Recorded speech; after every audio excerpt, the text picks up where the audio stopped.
নমস্কার, তন্দ্রা লিটল ওভেনে আপনাদের সকলকে স্বাগত। আজকের রেসিপি ঘি রোস্ট চিকেন। এই রেসিপিটা করা একদম সহজ, যে কেউ পারবে করতে, খেতে অসাধারণ লাগে। আসুন তাহলে একবার দেখে নিই কীভাবে করতে হবে এই রেসিপিটা। এই রেসিপিটা করার জন্য এখানে আমি 3টে লেগ পিস নিয়ে নিয়েছি। এই রেসিপিটা লেগ পিস দিয়ে খেতে বেশি ভালো লাগে, তাই আপনারাও লেগ পিস দিয়ে নেবেন।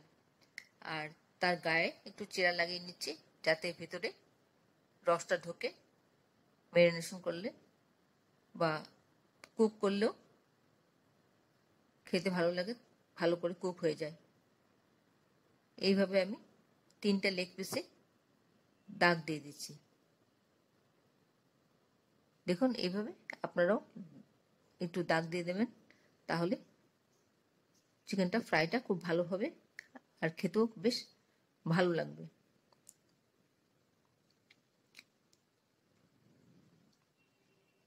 তিনটেতে আমার এরকম দাগ দেওয়া হয়ে গেল।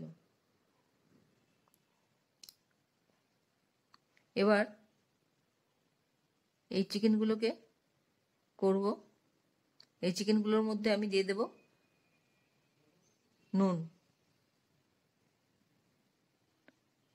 ম্যারিনেশনের জন্য, আর দেব একটু হলুদ গুঁড়ো, আর দেব টক দই। টক দই আমি এখানে 3 টেবিল স্পুনের মতন দিলাম। টক দইটা দিয়ে সবটা মিলিয়ে ভালো করে মাখিয়ে আধ ঘন্টার জন্য রেস্টে রেখে দেব। আধ ঘন্টার পরে আমি রান্নাটা করব। ততক্ষণে অন্যান্য মশলা টশলা যা দরকার সেগুলো আমি ব্যবস্থা করে নিচ্ছি।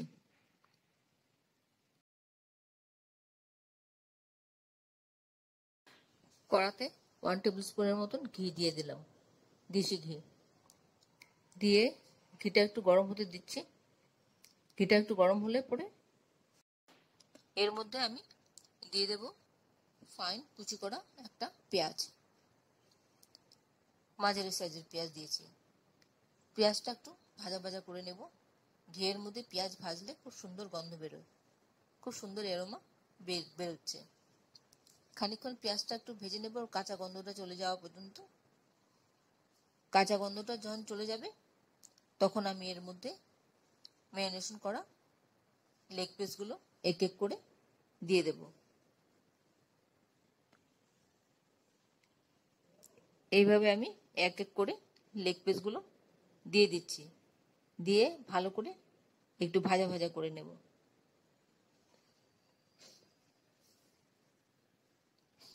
এই মুহূর্তে আপনারা কে কোথা থেকে, কোন শহর থেকে, কোন দেশ থেকে আমার এই রেসিপিটা দেখছেন, প্লিজ একটু কমেন্ট বক্সে কমেন্ট করবেন, আমার তাহলে খুব ভালো লাগবে।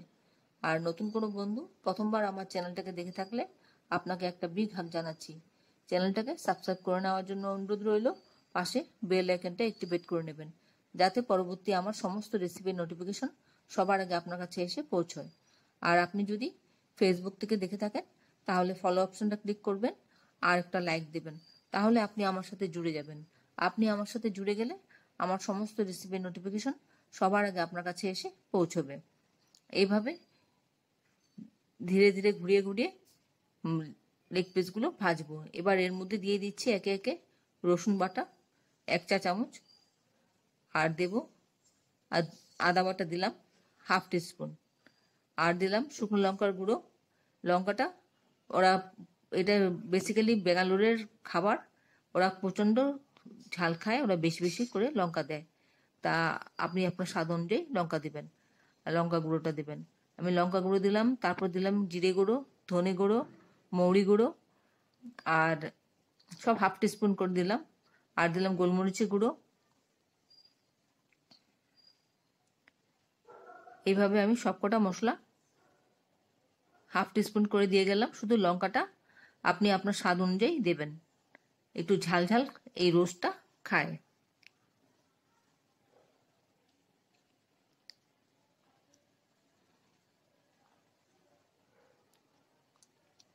এইভাবে আস্তে আস্তে মিডিয়াম ফ্লেমে রেখে ঘুরিয়ে ঘুরিয়ে উল্টিয়ে উল্টিয়ে লেগ পিসগুলোকে ভেজে নিতে হবে।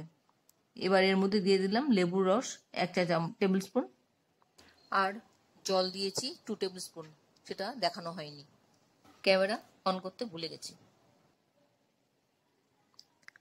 দিয়ে ভালো করে ঘুরিয়ে ঘুরিয়ে ফ্রাইটা করে নেব।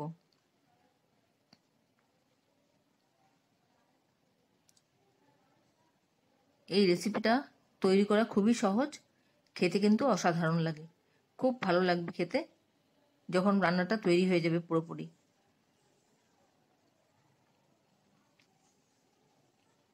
এইভাবে ঘুরিয়ে ঘুরিয়ে মশলাটা চারিদিকে লাগাবো, আর লেগ পিসটা চারিদিকে ঘুরিয়ে ঘুরিয়ে ফ্রাইও করব। আপনি চাইলে ঢেকে দিতে পারেন, ঢেকে একটু সেদ্ধ মতন করতে পারেন, কিন্তু আমি ঢাকবো না, আমি খুলে রেখে করব এইভাবে ঘুরিয়ে ঘুরিয়ে। এবার লেগ পিস থেকে জুস বেরোবে, দেখুন। আমি আর একটু নুন দিয়ে দিলাম স্বাদ অনুযায়ী।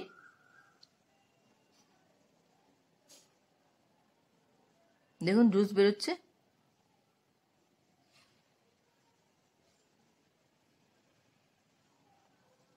খুব ভালো লাগে খেতে।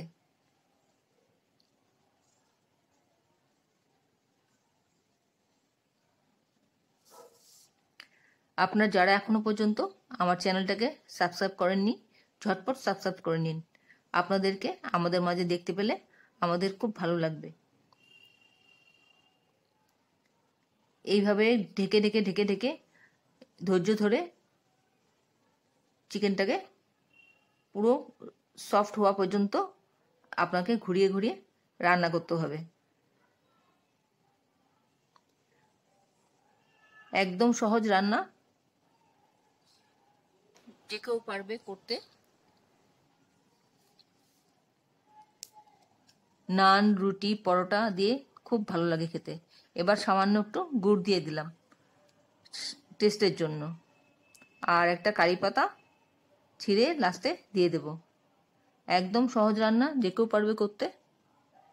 একটু ফ্লেভারের জন্য দিয়ে দিলাম লাস্টে কারি পাতাটা।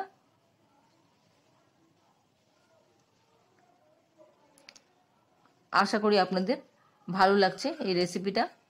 যদি ভালো লেগে থাকে তাহলে অবশ্যই একবার এইভাবে করে খাবেন, আর একটা লাইক দিবেন। বন্ধুদের সাথে অনেক অনেক শেয়ার করবেন, যাতে অন্যরাও এভাবে তৈরি করে খেতে পারে। খেয়ে কেমন লাগলো কমেন্টসে জানাতে ভুলবেন না। আমি আপনাদের কমেন্টসের অপেক্ষা করি।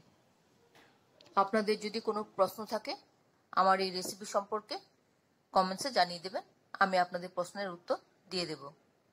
খুব সহজ রান্না।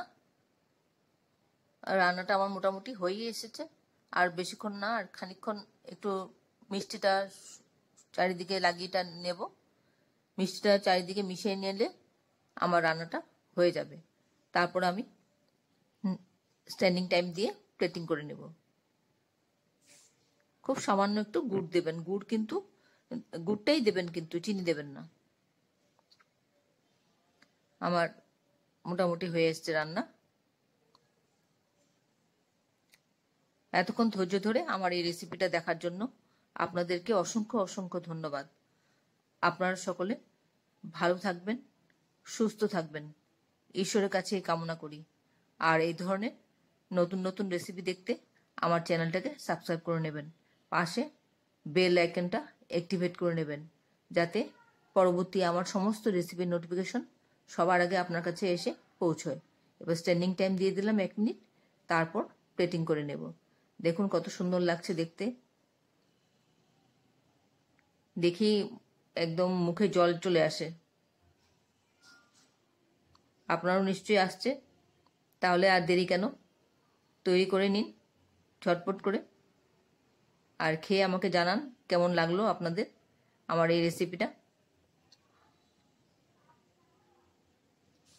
ভালো লাগলে অবশ্যই শেয়ার করবেন বন্ধুদের সাথে, আর একটা লাইক দেবেন।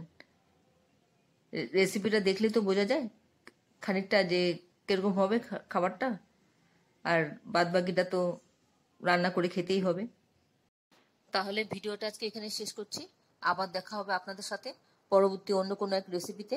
ভালো থাকবেন সবাই, নিজের খেয়াল রাখবেন, পরিবারের খেয়াল রাখবেন। নমস্কার।